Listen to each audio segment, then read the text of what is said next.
দেখছেন টিভি9 বাংলা, রয়েছে আমি শুভজিৎ মিত্র। ঘড়ির কাঁটা বলছে 11টার। এই মুহূর্তে সব থেকে বড় খবরের দিকে নজর রাখতেই হচ্ছে। পিসিআরকে একবার বলবো বিগলে দেখানোর জন্য।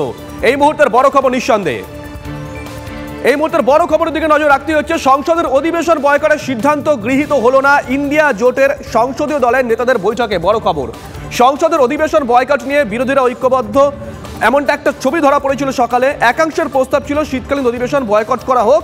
খার্গের ডাকা বৈঠকে অধিকাংশ প্রস্তাব সমর্থন করেননি। সংসদের অধিবেশন বয়কটের সিদ্ধান্ত গৃহীত হলো না ইন্ডিয়া জোটের সংসদীয় দলের নেতাদের বৈঠকে। পরিবর্তে কেন্দ্রীয় স্বরাষ্ট্রমন্ত্রীর বিবৃতির দাবিতে অনড় থাকবে বাকি সাংসদরা। বৈঠকের পরেই গান্ধী মূর্তির নিচে ধর্নায় বিরোধী সাংসদরা বসেন, যে ছবি আমরা দেখাচ্ছি আপনাদের টিভি9 বাংলার পর্দায়। একই ফ্রেমে রাহুল, সুদীপ, অধীর, শরদ, অপরূপারা।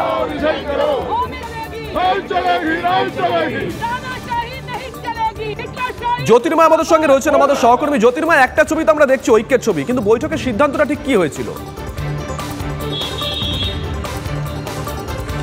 দেখো, গতকালই এই প্রস্তাব এসছে ইন্ডিয়া জোটের একাংশের তরফ থেকে। প্রস্তাব দেওয়া হয় যে যেভাবে 92 জন সাংসদকে গত কয়েকদিনে ধাপে ধাপে তাদের সাসপেন্ড করা হয়েছে এবং কোনো রকম প্রতিবাদ করলেই তাদেরকে সাসপেন্ড করা হচ্ছে। সংসদের অধিবেশন চলাকালীন ওয়েলে নেমে বিক্ষোভ, এটা অত্যন্ত চিরাচরিত একটি ঘটনা। যতই নিয়ম বিরুদ্ধ হোক, এর আগেও আমরা একাধিকবার দেখেছি যে সংসদের অভ্যন্তরে পোস্টার নিয়ে বিক্ষোভ এর আগেও হয়েছে। কিন্তু যেভাবে একদিনে প্রায় 40 জনের ওপরে সাংসদকে সাসপেন্ড করা হয়েছে লোকসভা রাজ্যসভা মিলিয়ে, এবং যেভাবে আমরা দেখতে পেলাম যে মোট 92 জন সাংসদকে সাসপেন্ড করা হয়েছে, তার প্রেক্ষিতেই একটা ভাবনা চিন্তা হচ্ছিল যে এমন কোনো সিদ্ধান্ত নিতে হবে যে সিদ্ধান্তের মধ্যে দিয়ে সরকারকে সরাসরিভাবে ধাক্কা দেওয়া যায়। এবং সেই কারণেই প্রস্তাব এসেছিল যে শীতকালীন অধিবেশন বয়কট করার। কিন্তু তার প্রেক্ষিতে অন্য নেতাদের বক্তব্য যে বয়কট কখনো কোনো পথ হতে পারে না। যদি বয়কট করা হয় তাহলে সংসদের পরিসর সম্পূর্ণভাবে সরকার পক্ষকে ছেড়ে দেওয়া হবে। সেই কারণের জন্য সিদ্ধান্ত গৃহীত হয়েছে যে সংসদের মকরদ্বারে এবং গান্ধী মূর্তির পাদদেশে লাগাতার ধর্ণা অবস্থান থাকবে, বজায় থাকবে। এবং সংসদের অভ্যন্তরে যে সাংসদরা এখনো পর্যন্ত রয়েছেন তারা লাগাতার কেন্দ্রীয় স্বরাষ্ট্রমন্ত্রী অমিত শাহর বিবৃতি তারা দাবি করে যাবেন, এবং তারা কার্যত আক্রমণাত্মক ভূমিকা বা আক্রমণাত্মক অবস্থান নিয়ে, অর্থাৎ যে ইঙ্গিত স্পষ্ট যে তারাও ওয়েলে নেমে বা প্ল্যাকার্ড দেখিয়ে একইভাবে তারা বিক্ষোভ, তাদের আক্রমণ বা তাদের প্রতিবাদ তারা জারি রাখবেন। ধন্যবাদ জ্যোতির্ময়। এদিকে শিক্ষা দুর্নীতি তদন্তে সিবিআই অ্যাকশন। শিক্ষা দপ্তরের 4 আধিকারিককে নিজাম প্যালেসের তলব। নিয়োগ সংক্রান্ত নথি সহ আধিকারিকদের তলব করা হয়েছে। নিজাম প্যালেসে এসে পৌঁছেছেন 2 জন আধিকারিক। শিক্ষা দুর্নীতি তদন্তে সিবিআই অ্যাকশন। শিক্ষা দপ্তরের 4 আধিকারিককে নিজাম প্যালেসে তলব করা হয়। নিয়োগ সংক্রান্ত নথি সহ আধিকারিকদের তলব করা হয়েছে। নিজামে ইতিমধ্যে এসে পৌঁছেছেন 2 জন আধিকারিক। ছবি দেখাচ্ছি আমরা।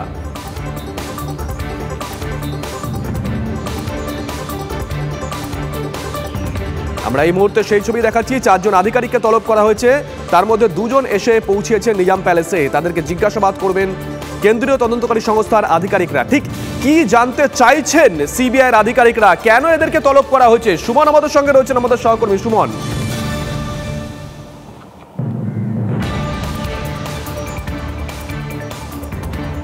একেবারে দেখো শুভজিৎ, সিবিআই এর তরফ থেকে তলব করা হয়েছে শিক্ষা দপ্তরের বেশ কয়েকজন গুরুত্বপূর্ণ আধিকারিককে।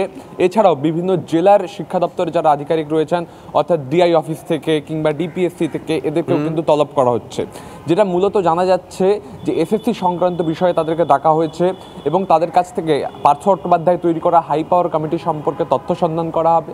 পাশাপাশি জেলাভিত্তিক যে নিয়োগ, আরএলএসটি যে নিয়োগ করেছে, অর্থাৎ রিজিওনাল লেভেলে যে নিয়োগ হয়েছে, সেক্ষেত্রে শিক্ষা দপ্তরের কী নির্দেশ ছিল তা কিন্তু জিজ্ঞাসা করা হবে। অর্থাৎ বেশ কিছু আমলা এবং শীর্ষ আধিকারিক তারা কিন্তু আজকে সিবিআই এর প্রশ্নের মুখোমুখি হবেন।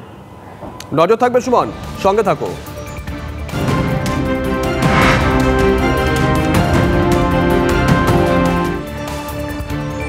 এদিকে চাকরি বাতিল নিয়ে এসএসসির 3য় রিপোর্ট নিয়েও অসন্তুষ্ট হাইকোর্ট। হাইকোর্টের নির্দেশে এ নিয়ে 4র্থ রিপোর্ট পেশ করবে এসএসসি। এবার কোর্টে জমা পড়বে অবৈধ চাকরি প্রাপকদের তালিকা।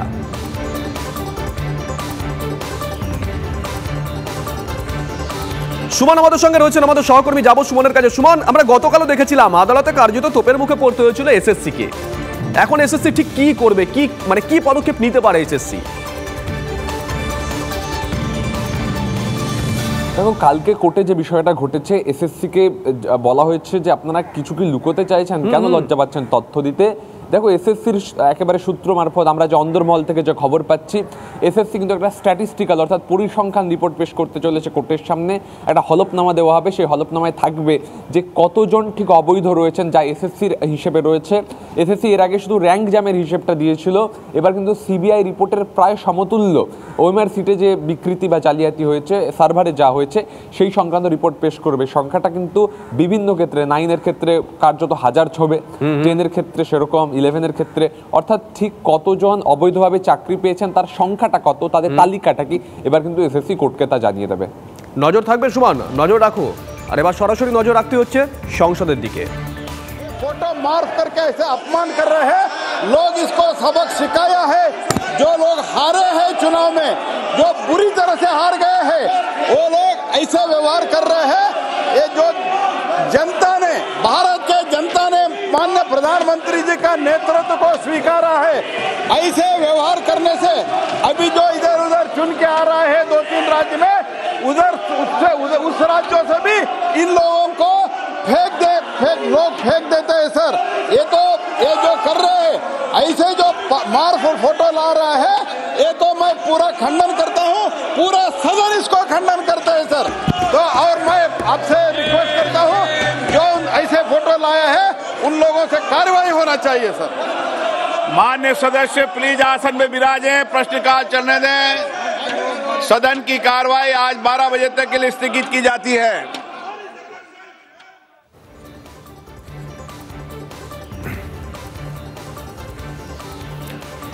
বারোটা পর্যন্ত মুলতবি করে দেওয়া হলো অধিবেশন।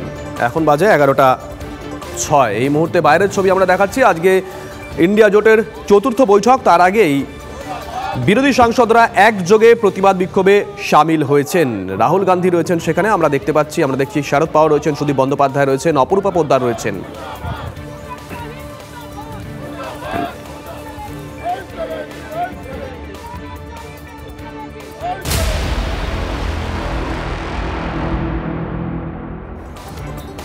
রাজনীতির পাশাপাশি নজর রাখতে হচ্ছে দুর্নীতির খবরে। খাদ্য দুর্নীতি কাণ্ডে একা বাকিবুর রহমানের পকেটে ঢুকেছে 1000 কোটি টাকা। খাদ্য দুর্নীতিতে একা বাকিবুর রহমানের পকেটেই ঢুকেছে 1000 কোটি টাকা, তাও মাত্র 10 বছরে। খবর ইডি সূত্রে। বাকিবুর রহমানের এনপিজি চাল এবং আটা কলের মাধ্যমে দুর্নীতি হয়েছে এই বিপুল পরিমাণ টাকা।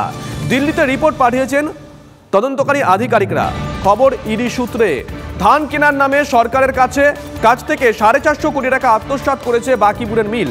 এখানেই শেষ নয়, ধান কেনার বাইরে বঞ্চনে দুর্নীতি করে বাকিবুর আত্মসাৎ করেছে আরও 550 কোটি টাকা। খবর তদন্তকারী সংস্থা সূত্রে। বরাদ্দ খাদ্যশস্য 25% ওজনে কম দিয়ে এবং নিম্নমানের খাদ্যশস্য দিয়ে এই টাকা আত্মসাৎ করেছে বলে ইডি সূত্রে খবর। বাকিবুর ছাড়াও আরও চালকল মালিক এই দুর্নীতিকাণ্ডে যুক্ত বলে ইডি মনে করছে, এমনটাও সূত্রে খবর। গোটা দুর্নীতির লাভের অংশ শুধু জ্যোতিপ্রিয় মল্লিকের পকেটেই ঢুকেছে এমনটা নয়, আরও কোনো প্রভাবশালী লাভবান হয়েছেন কিনা তাও জানার চেষ্টা করছেন তদন্তকারী আধিকারিকরা।